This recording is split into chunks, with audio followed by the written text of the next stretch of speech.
และสิ่งสำคัญนะพี่น้องสลาเห็นจากตัวสลาเองก็คือพ่อผู้แล้วก็แม่เพิ่งค่ะเพิ่นแบบว่าโปรโมทคนลาวโปรโมทประเทศลาวไปในตัวเนาะพี่น้องเนาะผ่านจากสุดที่น้องใส่เนาะพี่น้องใส่แบบว่าเป็นสุดลาวนะพี่น้องขึ้นเวทีแบบว่าซ้ายไปทั่วโลกให้ฮู้ว่าเด็กน้อยคนนี้มาจากประเทศลาวให้ฮู้ว่าเด็กน้อยคนนี้เสื้อสายมาจากลาวนะพี่น้องสลาก็ต้องขอบคุณคนไทยหลายๆขอบคุณพ่อผู้แล้วก็แม่เพิ่งที่นึกเห็นความสำคัญนี่เนาะพี่น้องเนาะสบายดีพี่น้องสวัสดีค่ะพี่น้องจ๋ามื้อนี้มาพบกับ2สาวหลานชาแนลอีกแล้วเด้อมาพบมาพอกับสลาอยู่เพื่อนอีกแล้วพี่น้องจ๋าช่วงนี้ก็เป็นช่วงฤดูหนาวเนาะพี่น้องเนาะกับบรรยากาศก็เย็นๆเนาะพี่น้องณตอนนี้ก็เป็นเวลา 10 โมงแล้วแต่ตอนนี้ก็รู้สึกว่าบรรยากาศแบบอุ่นๆเนาะพี่น้องเนาะประมาณเที่ยงประมาณบ่าย2บ่าย3ก็รู้สึกว่าแดดเนาะพี่น้องอุณหภูมิอยู่ประมาณ30องศาได้เนาะพี่น้องเนาะส่วนยามมื้อคืนนี่ก็ประมาณ16 17 54องศาเนาะพี่น้องย่ำคืนนี่แบบบ่ต้องเปิดพัดลมนอนตุ่มผ้าห่มเนาะพี่น้องเนาะโอเคพี่น้องมื้อนี้สลาก็มีเรื่องเล่าดีๆระหว่างลาวกับไทยมาเว้าให้พี่น้องฟังอีกแล้วเนาะพี่น้องเนาะคนสองฝั่งนี่บอกเลยมิตรภาพที่ดีเนาะพี่น้องเนาะสลาก็ห่างหายจากการเฮ็ดคลิปนี้ก็ด้นเติบแล้วเด้พี่น้องเนื่องจากว่าไปเฮ็ดคลิปอื่นเนาะพี่น้องเนาะก็มีข่าวอื่นเฮ็ดคลิปอื่นเนาะพี่น้องก็เลยบ่ค่อยได้เฮ็ดคลิปนี้เนาะพี่น้องเนาะสลาก็เคยลงคลิปนี้ไปตลอดแหละพี่น้องก็คือเรื่องน้องธิดาลาวศรีวิไลเนาะพี่น้องเนาะเด็กน้อยลาวที่ไปเป็นศิลปินอยู่ฝั่งไทยนั่นเองเนาะพี่น้องเนาะสลาก็บ่ได้ลงคลิปแต่ก็ยังติดตามผลงานของน้องตลอดเนาะพี่น้องเห็นแต่น้องสาวสตุกเห็นแต่น้องสาวสลาแหละเพิ่นก็ลงคลิปน้องธิดาลาวตลอดเนาะพี่น้องแต่สลาก็คอยติดตามอยู่เด้อบ่แม่นว่าสลาบ่ลงคลิปแล้วสลาสิบ่ติดตามผลงานของน้องเนาะสลาก็ติดตามตลอดเลยเนาะพี่น้องมีซิงเกิลแรกก็คือเพลงหอบฝันขามโขงเนาะพี่น้องเนาะเพลงนี้ก็ใส่คำว่าแจ้งเกิดน้องเลยก็ว่าได้เนาะพี่น้องแบบพากันแบบว่าฮิตทั่วบ้านทั่วเมืองนะพี่น้องฮิตทั้งฝั่งไทยฮิตทั้งฝั่งลาวเนาะใส่คำว่าโด่งดังแฮงเพลงนี้เนาะพี่น้องก็เป็นเพลงที่แบบเปิดตัวน้องแบบสมบูรณ์แบบเนาะพี่น้องเนาะณตอนนี้ยอดวิวกับปลาไปแล้วล้านกว่าแล้วเนาะพี่น้องเป็นคนที่เก่งแฮงเนาะพี่น้องเนาะหลังจากที่เพลงหอบฝันขามโขงเนาะพี่น้องแล้วก็มีอีกหลายเพลงมีอีกหลายซิงเกิลที่น้องแบบว่าขับห้องเนาะพี่น้องจนฮอดเพลงจนฮอดณตอนนี้ก็คือเพลงอ้อมกอดออนไลน์เนาะพี่น้องก็แบบได้แสดงออกมาแบบว่าเต็มที่เนาะพี่น้องเนาะน้องธิดาลาวเนี่ยก็เป็นเด็กน้อยแขวงสวรรณเขตเนาะพี่น้องเนาะแขวงเดียวกับสระเลยเป็นคนบ้านดงยะนางเนาะพี่น้องเนาะน้องก็แบบว่าหอบความฝันข้ามไปฝั่งไทยเนาะพี่น้องเพชรเม็ดงามจากประเทศลาวสู่ประเทศไทยเนาะผ่านการเจรไนของครูเพลงประเทศไทยเนาะก็คือพ่อครูกับแม่เพิ่งนั่นเองเนาะพี่น้องก็ได้ไปเป็นบุตรบุญธรรมของพ่อครูกับแม่เพิ่งเนาะบอกเลยว่าเด็กน้อยคนนี้มีบุญวาสนาแห้งเนาะพี่น้องมีเสียงอันไพเราะและยังบ่พอมีหน้าตาอันสะสวยพร้อมแถมมีบุญบารมีเนาะพี่น้องเนาะได้ไปเป็นลูกบุญธรรมของคนไทยนะพี่น้องใช้คำว่าคนลาวหลายแสนคนอยากเป็นคือน้องเนาะพี่น้องเนาะแต่น้องก็ได้รับโอกาสนั่นนะพี่น้องน้องก็ไปแสดงความสามารถให้พี่น้องชาวไทยได้เห็นในความสามารถของน้องเนาะเสียงอันม่วนซ้อยของน้องกริยามารยาทที่เป็นตาหักของน้องเนาะพี่น้องเนาะสลาก็ติดตามผลงานเด้อตลอดเนาะพี่น้องเพลงอ้อมกอดออนไลน์ก็เป็นเพลงที่แบบไพเราะแล้วก็มีความหมายเนาะพี่น้องเนาะ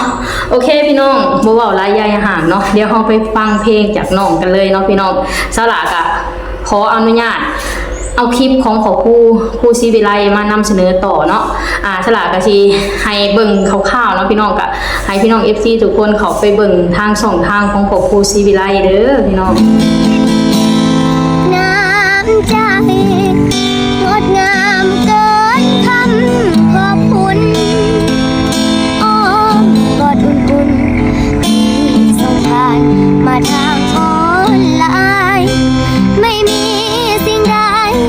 ตอบแทนที่เพียงเสียงเพลงทางใจออกจากบ้านศรีวิไลแทนคำขอบคุณคืน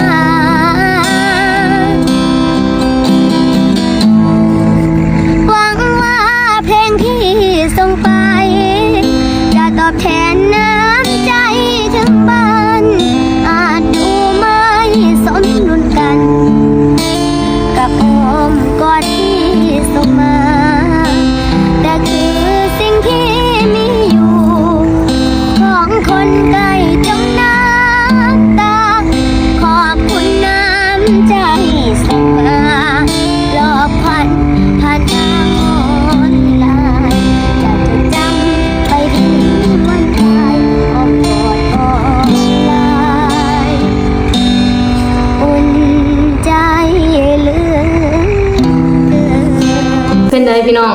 แค่ฟังเป็นบางช่วงบางตอนยังแบบคนลุกสู้ๆเนาะพี่น้องเนาะน้องบอกเลยว่าเป็นคนที่มีน้ำเสียงอันไพเราะเนาะพี่น้องเนาะแบบว่าน้องมีแบบความสามารถหลายเนาะพี่น้องเนาะล่าสุดสลาก็เห็นน้องได้มาฝั่งลาวเนาะพี่น้องมาบ้านเกิดทั้งพ่อผู้แล้วก็แม่พึ่งเนาะก็ได้นำผ้าห่มได้นำสิ่งของมาบริจาคให้คนฝั่งลาวเนาะพี่น้องเนาะสลาก็ต้องขอบคุณแทนคนลาวเด้อที่พ่อผู้กับแม่พึ่งเพิ่นยังแบบนึกเห็นคนลาวนะอยากให้พี่น้องลาวได้มียังนึกเห็นคนลาวยังนึกเห็นพี่น้องชาวลาวเนาะพี่น้องเนาะเป็นสิ่งที่ดีเลยเนาะพี่น้องแบบว่าปลูกฝังให้น้องมีนิสัยใจคอที่ดีแล้วก็ช่วยเหลือคนอื่นเนาะพี่น้องเนาะบริจาคให้คนอื่นนะพี่น้องบอกเลยว่าคนไทยน่ะเขาเจ้าแบบว่าบ่ห่วงวีซ่าเนาะพี่น้องเนาะเอาพ่อมื้อนึงถ้าหากว่าเฮามีแล้วเฮาได้ดีแล้วเฮาก็บ่ลืมที่บริจาคให้คนอื่นบ่ลืมที่ช่วยเหลือคนอื่นเนาะพี่น้องเนาะมันเป็นสิ่งที่ดีเด้อพี่น้องฉลาดเห็นแล้วฉลาดยังปลาบปลื้มเนาะฉลาดยังดีใจแทนน้องนะดีใจแทนครอบครัวน้องที่ว่าน้องได้ไปอยู่บ้านที่ดีที่สุดได้ไปอยู่กับพ่อแม่ที่มีความหักน้องด้วยใจสอนกริยามารยาทน้องทุกอย่างพร้อมสิผลักดันน้องให้ไปถึงดาวเนาะพี่น้องเนาะฉลาดเสือเหลือเกินว่าน้องคนนี้สิโด่งดังไปอีกไกลเนาะด้วยความสามารถด้วยน้ำเสียงอันไพเราะด้วยกริยามารยาทต่างๆนานาที่เข้ากับพี่น้อง FC ได้ดีเนาะพี่น้องเนาะพิสูจน์ได้จากการที่น้องไปขึ้นคอนเสิร์ตแต่ละงานนะพี่น้องมีพี่น้อง FC แบบว่าหอบมาไล่มาให้น้องนี่หลายแฮงนะพี่น้องเวลานั้นก็มาแบบว่าไล่สดทางช่องทางออนไลน์เนาะก็มีน้ำใจจากพี่น้อง FC แบบหลั่งไหลเข้ามาแบบหลายแฮงนะพี่น้องบทเพลงแต่ละบทเพลงที่พ่อผู้เพิ่นแต่งให้ก็บอกเลยว่าซาบซึ้งกินใจเนาะพี่น้องเนาะและสิ่งสำคัญนะพี่น้องสลาเห็นจากตัวสลาเองก็คือพ่อผู้แล้วก็แม่เพิ่นค่ะเพิ่นแบบว่าโปรโมทคนลาวโปรโมทประเทศลาวไปในตัวเนาะพี่น้องเนาะผ่านจากสุดที่น้องใส่เนาะพี่น้องใส่แบบว่าเป็นสุดลาวนะพี่น้องขึ้นเวทีแบบว่าสายไปทั่วโลกให้ฮู้ว่าเด็กน้อยคนนี้มาจากประเทศลาวให้ฮู้ว่าเด็กน้อยคนนี้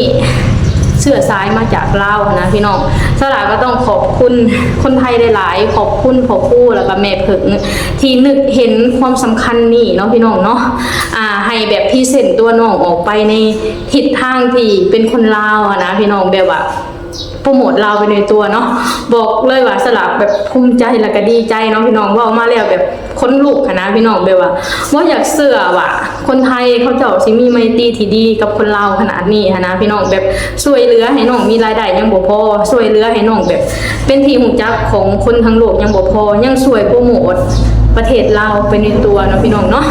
นี่แหละพี่น้องสลาก็ยังติดตามน้องตลอดเนาะพี่น้องถึงที่บ่คอยได้ลงคลิปแต่สลาก็ยังติดตามผลงานของน้องแล้วก็ยังคอยเป็นกำลังใจให้น้องตลอดเนาะก็ขอให้น้องโด่งดังไปกว่านี้ขอให้น้องมีคนหักหลายๆเนาะพี่น้องเนาะสลาก็ในฐานะที่คนลาวคนหนึ่งแล้วก็แถมเป็นคนแขวงเดียวกันเนาะแบบบอกเลยว่าปลาบปลื้มแล้วก็ดีใจในสิ่งที่น้องแบบแทนหนาคนลาวไปเป็นศิลปินอยู่ฝั่งไทยแล้วก็เฮ็ดให้คนลาวทุกคนภูมิใจในขนาดนี้เนาะพี่น้องเนาะก่อนอื่นวัชระก็ต้องขอบคุณพ่อครูกับแม่เพิ่งเด้อที่เห็นความสามารถของน้องแล้วก็ดึงเพชรเม็ดแท้ออกมาเจรไนจนให้น้องแบบว่าเป็นที่หูจักของคนทั้งโลกเนาะพี่น้องเนาะโอเคพี่น้องสำหรับคลิปนี้สละก็สิขอจบคลิปนี้ก่อนเด้อขอให้พี่น้องทุกคนกดไลค์กดแชร์กดติดตามในสละในเด้อสบายดีสวัสดีค่ะ